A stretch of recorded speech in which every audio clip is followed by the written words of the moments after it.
Olá, bom dia, boa tarde, boa noite. Eu me chamo Felipe Reina e nesse canal eu compartilho a minha trajetória de conversão para a Igreja Católica. É, Eu queria usar o vídeo de hoje para conversar um pouco sobre um tema que é fundamental e que foi fundamental no meu processo também de conversão. E o tema de hoje é sobre o sola scriptura, ou seja, a fé protestante, né, um dos fundamentos mesmo, um dos pilares da reforma protestante, que é a fé de que toda toda a fé, toda a teologia, toda a prática da igreja deve vir somente da Escritura, né? E por isso o sola, né? Sola Escritura.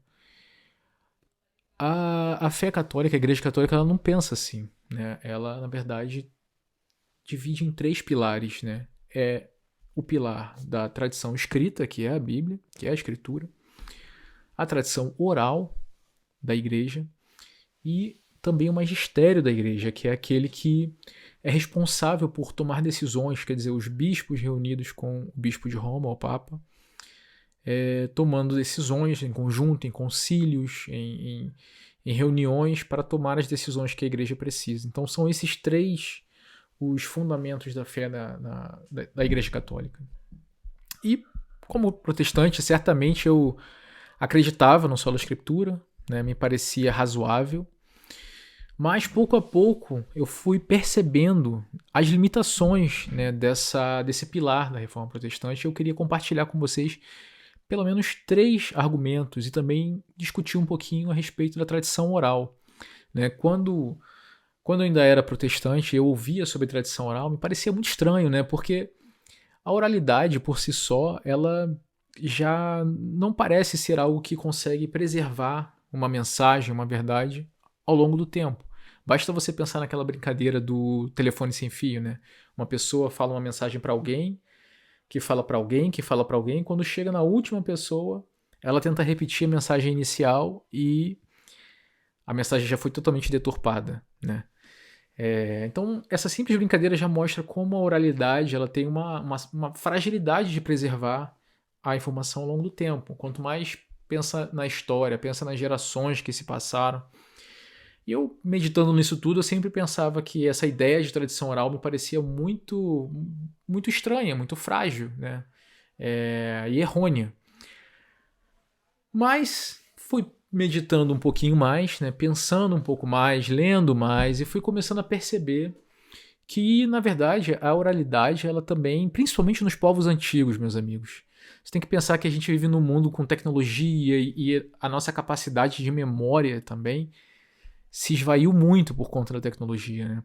Mas os povos antigos utilizavam de várias técnicas de preservação de memória e de transmissão de memória usando a oralidade, não só a linguagem escrita. Então, por exemplo, vou dar alguns exemplos para vocês aqui. O uso da rima, dos versos, né? O uso da melodia. Então, quando você coloca, né, uma mensagem dentro de algo musicado ou de algo versificado, é muito mais fácil o processo de decoração e de transmissão ao longo de gerações. E se você coloca isso dentro de uma ideia de sacralidade, como por exemplo, orações repetidas, credos que se repetem rotineiramente, e a pessoa está sempre fazendo aquela mesma oração, sempre fazendo ou cantando aquelas mesmas canções religiosas, canções litúrgicas. Isso tem uma capacidade poderosíssima, né, de preservação de memória e de transmissão também ao longo das gerações. Nós mesmo ainda temos algumas músicas, né, músicas mesmo do universo da secularidade, mas que a gente grava, músicas cantigas infantis, parabéns para você, coisas que a gente aprende sem nunca ter lido em lugar nenhum, né? A gente é passado de geração em geração, uma tradição que sequer tem o peso, né, de sacralidade, mas que tem essa capacidade de se transmitir e de se preservar, né, sem a utilização da linguagem escrita. Então, só por aí você percebe como, na verdade, existe sim mecanismos de transmissão orais, né, que não necessitam da língua escrita, né, e que são sim poderosos, né, em em se preservar ao longo do tempo. Um outro exemplo, que talvez seja ainda mais poderoso, é a liturgia, a ideia de liturgia, que está muito associada ao primeiro exemplo, né? Mas quando você tem um ato litúrgico, né, que está envolvido com atos, né, com todo um gestuário, uma forma de fazer, tudo isso são formas, né, de preservação também e de transmissão de conhecimento que dificilmente você consegue traduzir plenamente na linguagem escrita. Né? Isso que é curioso e que também começou a mexer com um pouco na minha percepção das coisas. Né? Quando eu comecei a meditar em como, ainda que você tente descrever liturgia, descrever atos litúrgicos por escrito, você nunca consegue passar a totalidade, né, do que é o conhecimento de uma liturgia se você não participa de fato de uma liturgia, se você não vê, se você não faz aqueles atos, né? Dificilmente você consegue transmitir em todas as suas minúcias esse tipo de conhecimento, né? E isso é uma coisa assim transversal em todas as sociedades antigas, né? E também no universo da nossa fé, da fé cristã, certamente é uma coisa muito importante.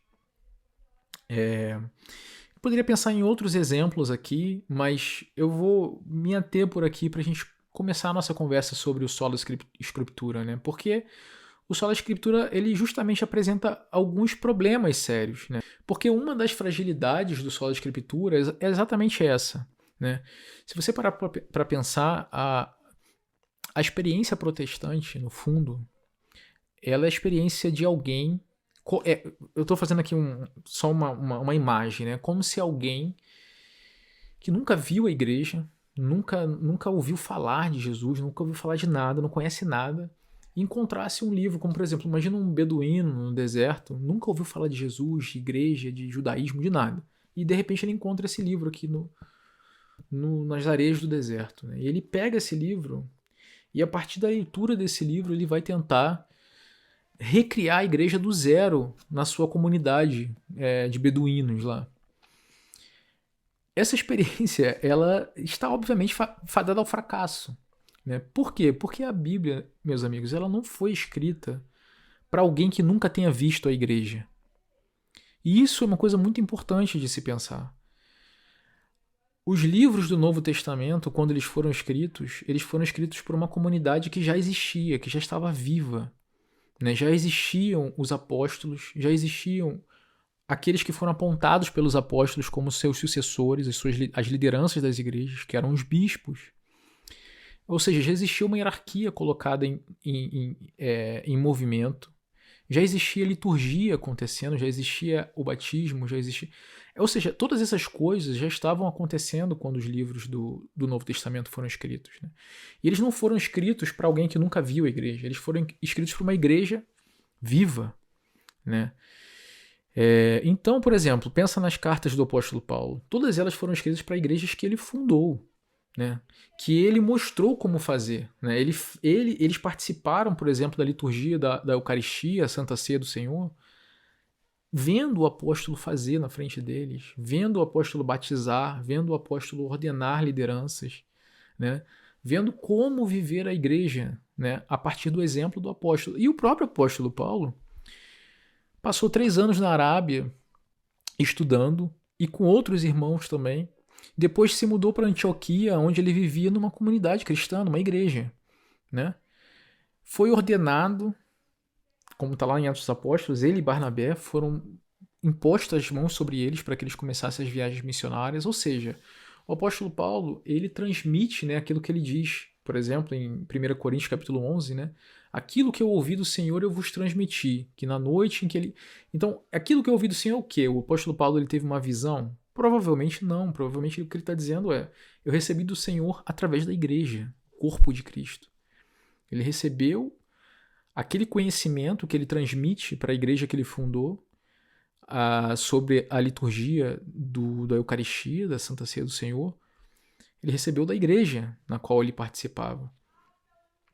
Agora, quando ele escreve, é isso que é curioso, se você parar para perceber, quando ele está escrevendo sobre a Santa Ceia, que é o texto sacramental que praticamente todas as denominações, mesmo protestantes, usam no momento da Santa Ceia, que é 1 Coríntios capítulo 11, o texto mais antigo que nós temos sobre a Santa Ceia, mais antigo que o dos Evangelhos, né? Esse texto ele é falado num contexto em que o apóstolo Paulo, na verdade, está dando uma bronca nos coríntios, né?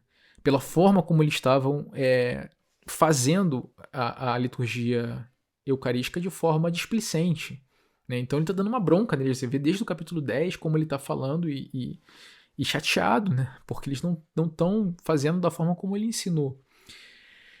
E isso significa o quê? Significa que, ainda que ele tenha falado e ele nos dê muitos elementos nas escrituras sagradas, nós temos muitos elementos para vislumbrar como era a liturgia da Santa Ceia, ainda assim, não era preocupação do apóstolo Paulo explicar com minúcias aquele ato litúrgico, porque ele já havia explicado, ele já havia feito junto deles, né? Ele está falando para pessoas que viram a igreja, né? Que viram a igreja acontecendo diante dos seus próprios olhos. E isso é verdade para quase tudo na igreja, meus irmãos. Se vocês pararem para pensar, até do ponto de vista, por exemplo, da hierarquia da igreja, né? Pensa só que você lê nas cartas de Paulo, principalmente, a gente consegue perceber que já havia bispos, havia presbíteros, os diáconos, desde o Atos dos Apóstolos, né? A consagração dos primeiros diáconos, mas não fica, digamos assim, extremamente claro na escritura o que realmente, qual realmente é a atribuição de cada um desses cargos na igreja. Claro que nós temos vislumbres daquilo a partir das cartas de Paulo, a partir dos Atos dos Apóstolos, nós conseguimos ter alguns elementos, mas aquilo não é totalmente claro, porque não era essa a preocupação dos autores sagrados quando escreveram o Novo Testamento, uma vez que eles estão escrevendo para igrejas que já tinham uma hierarquia no lugar. Mais uma vez, eles não estavam escrevendo para um grupo de pessoas que nunca viram a igreja. E isso é muito importante, meus irmãos, porque daí vem a ideia de tradição oral. A tradição oral, como eu estava dizendo no início desse vídeo, tem a ver com liturgia, tem a ver com a passagem de um conhecimento de forma litúrgica, com a passagem de conhecimento na forma de orações, na forma de credos, né, que não ficaram registrados, ou pelo menos não ficaram registrados com todas as suas minúcias nas Sagradas Escrituras. E quando, da Reforma Protestante, já depois de 1500 anos de igreja, se resolve ignorar ou jogar fora ou dar pouca importância para a tradição oral da igreja, para a história da igreja, e tentar refazer do zero a igreja a partir somente das escrituras, e essa é a ideia do sola escritura, essa experiência está fadada ao fracasso, e é por isso que nós vemos no universo do protestantismo tanta variedade, tanta diferença, tanta briga. Por exemplo, do ponto de vista da hierarquia, né, você tem igrejas que têm bispos, você tem igrejas que só têm presbíteros, a igreja presbiteriana, você tem igrejas que não tem nem bispo nem presbítero, nem pastores, por exemplo, a ideia de pastor. Você já começa a ter igrejas orgânicas que não têm uma liderança clara, que é tudo feito no universo da coletividade. E no que diz respeito à própria organização da igreja e na tomada de decisão da igreja, você tem igrejas com estrutura monárquica, você tem igrejas com estrutura democrática, você tem igrejas com estrutura parlamentar, no caso da presbiteriana, por exemplo, da congregacional, acredito eu. Então você vê, só nesse assunto, que é o assunto da hierarquia da igreja, você tem todas as possibilidades de organização humana.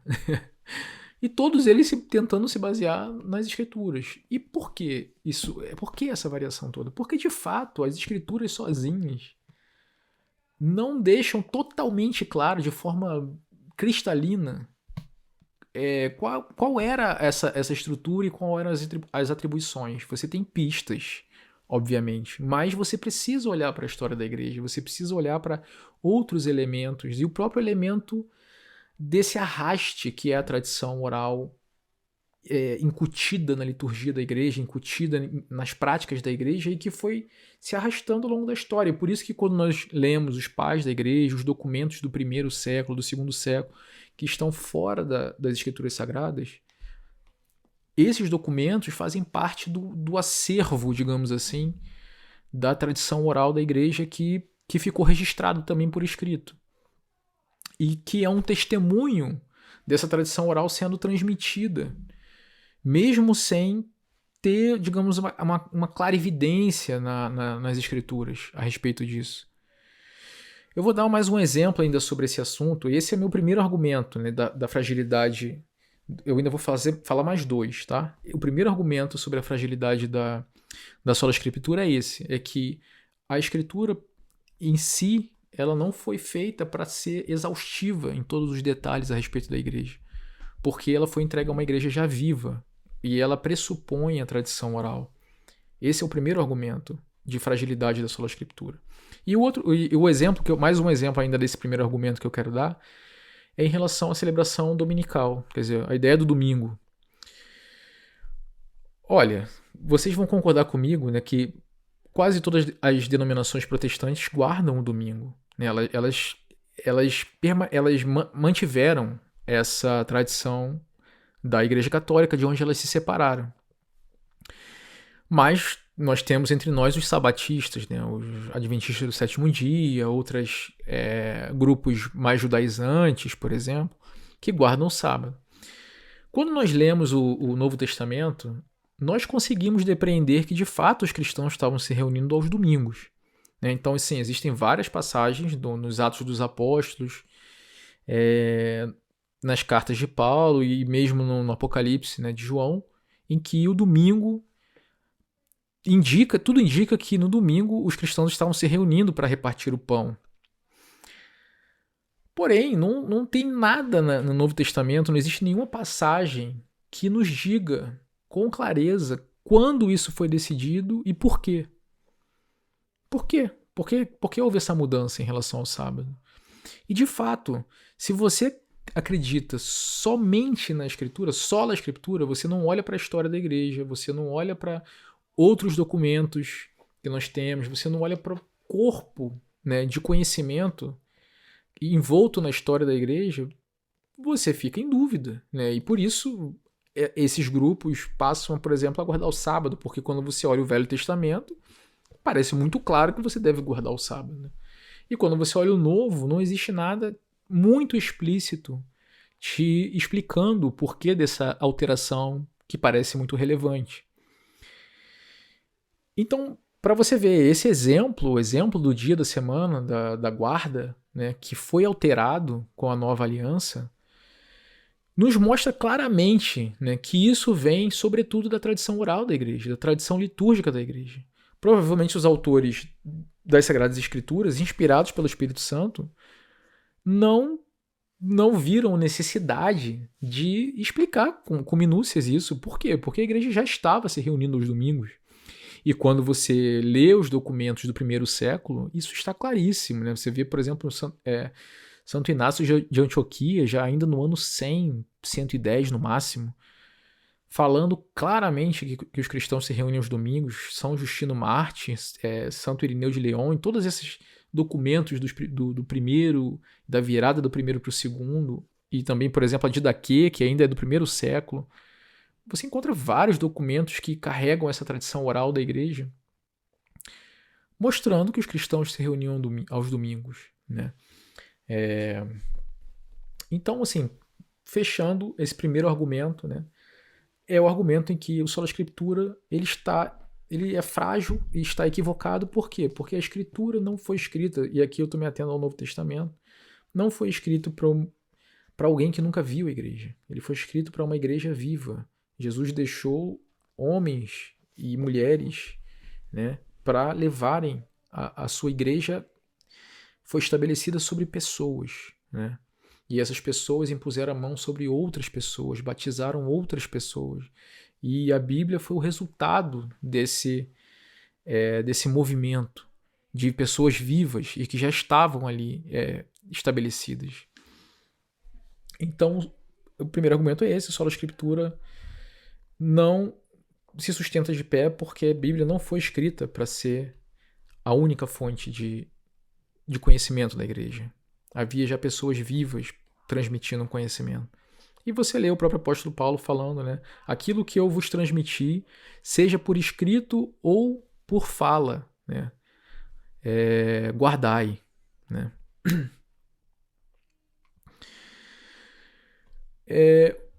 Um segundo argumento, né, que eu acho que também é muito relevante, e seguindo essa mesma linha de raciocínio que eu estou fazendo aqui, tem a ver com a própria condição material de seguir essa ideia do sola scriptura nos primeiros séculos da igreja. Por quê? O que eu quero dizer com isso? Meus irmãos, imaginem comigo a dificuldade que era, na época do primeiro século, por exemplo, para ter acesso à Bíblia. Né? Hoje em dia é muito fácil, né? Você tem aqui um livro editado, publicado, uma máquina produz isso daqui em série. Naquela época, como vocês bem sabem, era tudo manuscrito, tinha que ser copiado manualmente pelos escribas.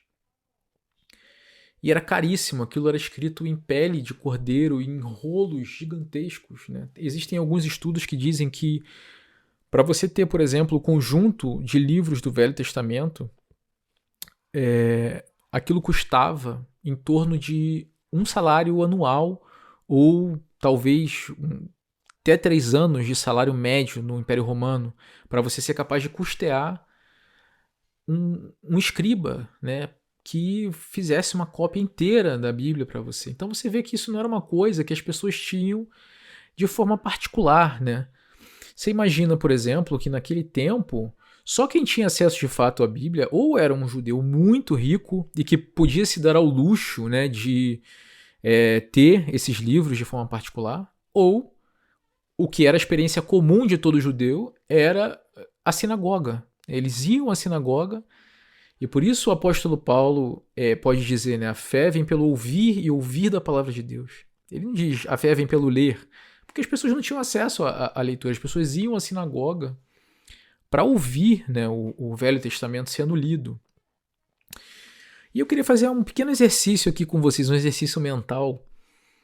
Imagina comigo, quando o apóstolo Paulo enviou a primeira carta do Novo Testamento, o primeiro escrito do Novo Testamento é a primeira carta aos Tessalonicenses. A maior parte dos estudiosos acreditam nisso, né? Agora pensa comigo aqui. Quando o apóstolo Paulo, antes dele enviar essa carta, né, quando ele foi lá pessoalmente e pregou aos Tessalonicenses, nós lemos no Atos dos Apóstolos que toda vez que o apóstolo Paulo chegava numa cidade, a primeira coisa que ele fazia ele ia na sinagoga. Né, e ele aproveitava a leitura que estava sendo feita naquele dia do Velho Testamento para pregar e fazer uma leitura cristológica daquele texto do dia. E nós lemos que assim, alguns poucos se convertiam, criam, mas a maioria se revoltava contra a explicação do apóstolo Paulo e expulsavam ele, muitas vezes embaixo de paulada, né, de pedrada. Mais de uma vez ele quase morreu. Né? Então normalmente o apóstolo Paulo só conseguia ir na sinagoga uma vez. Ele ia uma vez, pregava e depois daquilo ele não conseguia voltar lá porque ele era persona non grata. Né? E aí o apóstolo continuava pregando pela cidade, juntando outras pessoas, e eles começavam a se reunir na casa de algum irmão, Priscila e Áquila, algum irmão da cidade, e eles se reuniam para partir o pão, para aprender e para louvar ao Senhor. E aí eu faço uma pergunta para vocês, você acha que nessa casa na qual eles se reuniam, eles tinham acesso ao Velho Testamento? Muito provavelmente não. Você imagina que nessa cidade talvez só tinha um livro do Velho Testamento na sinagoga, ou dependendo de quantas sinagogas tinham nessa cidade. Mas essa casa que reunia gentios e alguns judeus convertidos, provavelmente não tinha acesso a livro algum do Velho Testamento. O apóstolo Paulo, talvez no máximo que ele tinha era alguns pergaminhos pequenininhos com anotações, talvez pequenos trechos da Tanakh, mas ele não tinha um livro para ler, um livro do Velho Testamento para ler.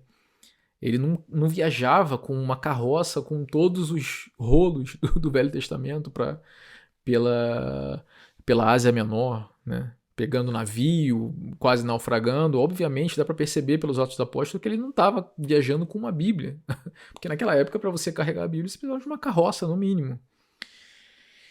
Então, meus irmãos, vocês percebem que essa igreja que foi fundada pelo apóstolo não tinha Bíblia para ler. Provavelmente, né?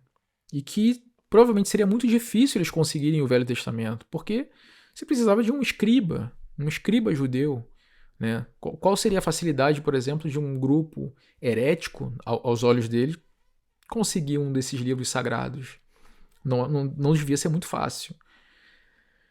Agora imagina comigo, eu quero que você faça esse exercício de imaginação. O apóstolo pregou, ficou um tempo com eles, depois ele foi embora, voltou para Antioquia.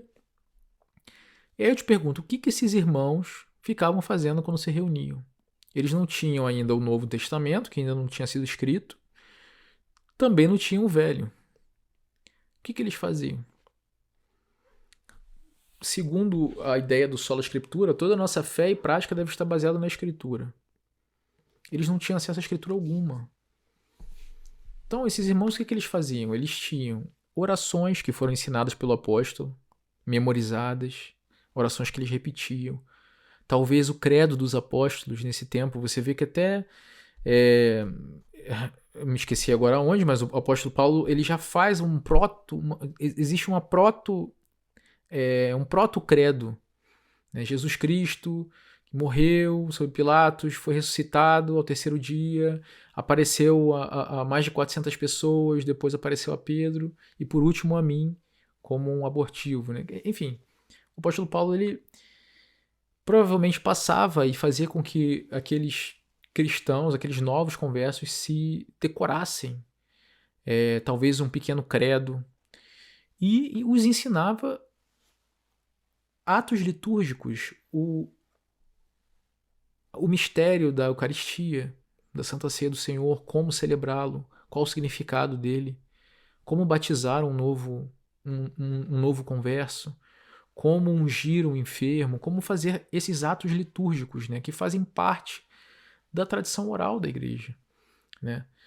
E essas coisas eram ensinadas e os cristãos se reuniam para orar, para cantar canções, hinos que foram aprendidos junto do apóstolo, e fazer esses atos litúrgicos fora do contexto da tradição escrita, que ainda não havia acesso. E aí, digamos, o primeiro livro do Novo Testamento foi escrito, a Carta de Paulo aos Tessalonicenses. Chega uma carta para eles, nossa, finalmente nós temos aqui um texto para ler, vamos incluí-lo na nossa assembleia litúrgica e vamos lê-lo, meditar nesse texto que o apóstolo nos escreveu. Olha que alegria, finalmente, agora eles têm algum texto para ler. E aí eles ficam sabendo que os Gálatas, né, também receberam uma carta do apóstolo. E aí eles enviam um irmão para lá, para copiar essa carta, letra por letra. E vice-versa, um irmão da Galácia vem para também copiar a carta dos Tessalonicenses. Então agora, cada igreja tem 2 cartas dos apóstolos. Agora, digamos que se converte um judeu que, por alguma razão, tem acesso a Torá, os 5 primeiros livros do Velho Testamento, e consegue custear, consegue comprar a Torá. Então, agora, essa igreja tem os 5 livros do Velho Testamento e 2 cartas de Paulo. Então, eu estou fazendo você pensar nisso para você ver quanto tempo demorou só para as igrejas conseguirem ter acesso aos livros. E mesmo, imagina os séculos, as décadas passando, até eles conseguirem, por exemplo, juntar os livros do Velho Testamento. E aos poucos irem coletando as cartas do apóstolo que estavam espalhadas, cada uma enviada para um lugar diferente, seja na Ásia Menor, que é a atual Turquia, seja na Grécia, seja em Roma, olha a distância. Imagina, por exemplo, aquelas igrejas que foram fundadas lá para os lados da Babilônia, onde é o atual Iraque, na Pérsia, que é o atual Irã. Os apóstolos chegaram até a Índia. Imagina quantas décadas e talvez séculos demorou até os livros do Novo Testamento alcançarem essas comunidades. Né? Então, essas comunidades elas viviam da tradição oral da igreja, sobretudo. Né? E claro, se esforçando para ter acesso ao Velho Testamento, que a igreja sempre adotou, e aos livros do Novo. Só que, e aí vem Aqui eu termino um pouco o meu segundo argumento, né, que é o argumento de que a sola escritura é frágil, resumindo aqui, né. A sola escritura é frágil também porque as próprias condições materiais de acesso às escrituras eram fragilíssimas nos primeiros séculos da igreja. Imagina, mesmo depois. Primeiro, porque demorou quase 100 anos para que todos os livros do Novo Testamento fossem escritos. Pensa nos livros do apóstolo João, por exemplo, foram escritos no finalzinho do primeiro século. O Apocalipse já quase no ano 100, já na velhice avançada do apóstolo. É isso que concordam quase todos os especialistas, né? Então, nós podemos pensar que nos 70 primeiros anos da igreja sequer tinham todos os livros do Novo Testamento ainda fechados. E depois, mesmo depois com os livros fechados, a dificuldade de acesso a esses livros, de juntar esses livros, primeiro que eles nem havia unanimidade ainda, né, em quais eram os livros que eram canônicos e que deviam ser os livros a serem lidos no contexto da liturgia da igreja naquele momento. E você imagina que cada nova igreja aberta, em cada nova cidade, tinha essa mesma dificuldade de acesso às escrituras, porque toda a escritura tinha que ser copiada à mão. Aquilo era uma dificuldade enorme. Então, pensar que um pilar da igreja é somente a escritura é ahistórico, né? É negar o próprio processo histórico de formação da igreja e de formação das escrituras. E aqui eu começo o meu terceiro argumento, o terceiro e último desse vídeo, para não ficar tão longo assim, que eu acho que é um argumento talvez o mais poderoso na época que eu ainda estava meditando sobre essas coisas, né, e que mais me tocou e mudou um pouco a minha forma de pensar, é pensar no próprio processo de formação do cânon do Novo Testamento, né? Porque, meus irmãos, o Novo Testamento, se você segue o sola escritura, eu devia ser capaz de, somente pelas escrituras, ser capaz de discernir quais são as escrituras. Quais os livros compõem as escrituras do Novo Testamento. O problema é que não existe em nenhum livro do Novo Testamento uma lista com os livros do Novo Testamento. Então você não consegue, somente pelas escrituras, saber sequer quais são as escrituras. E aí você vai estudar um pouquinho sobre a formação do cânon do Novo Testamento e você descobre que o cânon não estava fechado até o quarto século. Então você tem pelo menos ali uns 350 anos da igreja viva, a igreja dos mártires, a igreja gloriosa dos primeiros séculos, que nós tanto admiramos, tanto católicos quanto protestantes, né? Essa igreja gloriosa não tinha ainda um cânon fechado do Novo Testamento. Ou seja, havia igrejas que tinham livros a menos, que não tinham acesso a todos os livros, nem todos os livros chegaram àquela comunidade. Havia igrejas que rejeitavam alguns livros porque não tinham convicção de que aqueles livros eram fidedignos, que eram inerrantes. E havia igrejas que aceitavam livros a mais, né?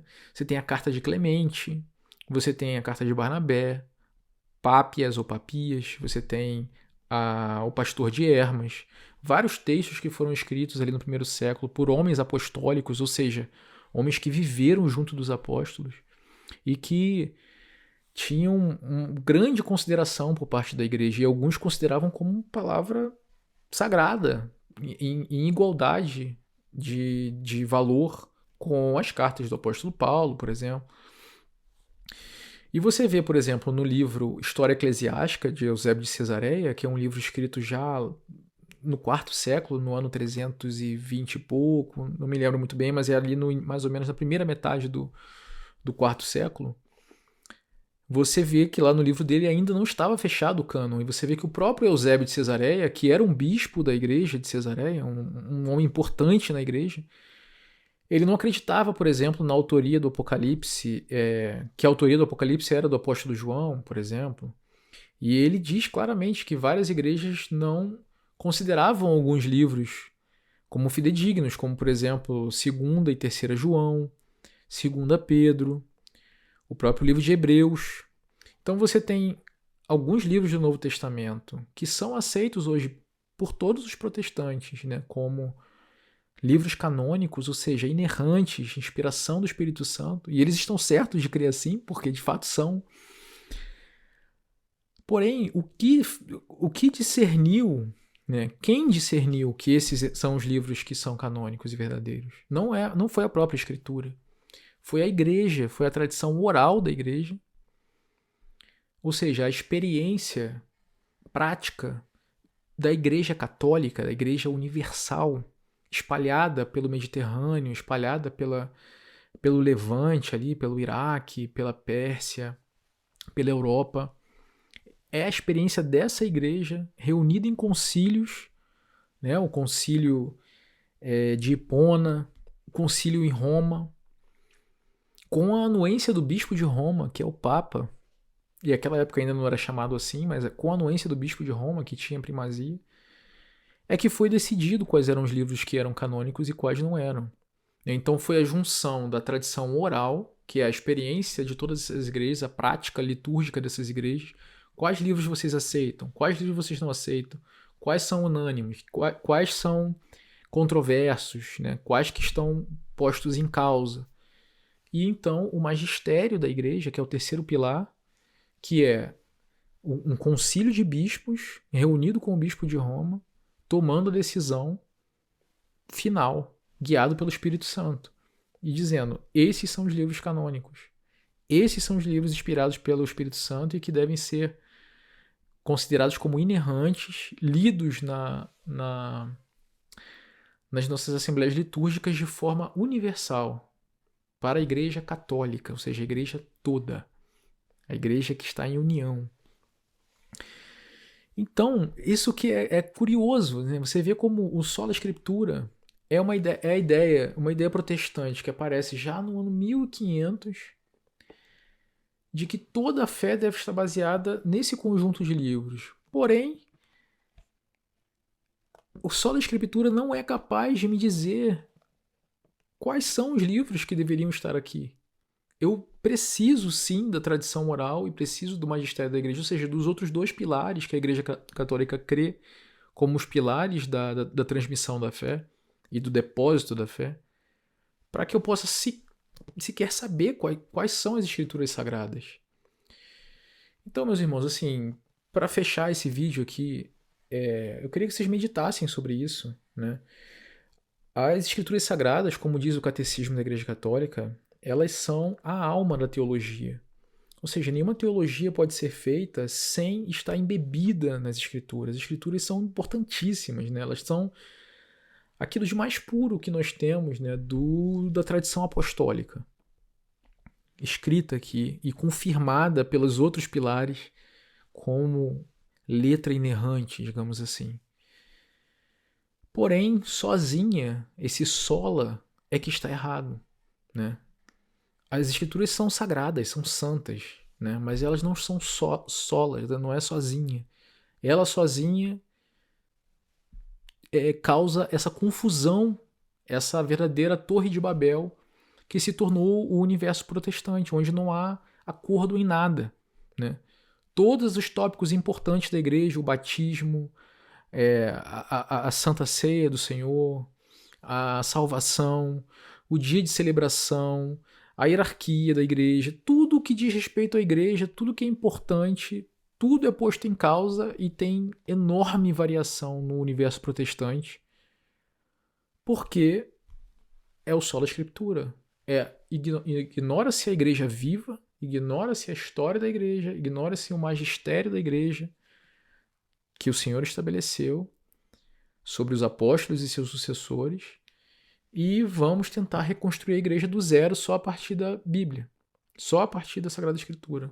O resultado é o que nós vemos sendo o mundo protestante hoje, essa confusão generalizada. Ninguém concorda, né? Então, assim, esses são os três elementos, né? As três grandes fragilidades que eu queria tocar. É claro que eu podia falar de outras coisas, mas são os que para mim foram mais caros no meu processo de meditação, pensando na igreja, pensando no processo de formação da igreja e de formação das escrituras, e vendo como essa fé, que é um dos pilares do protestantismo, não se sustenta diante da história e da verdade, né?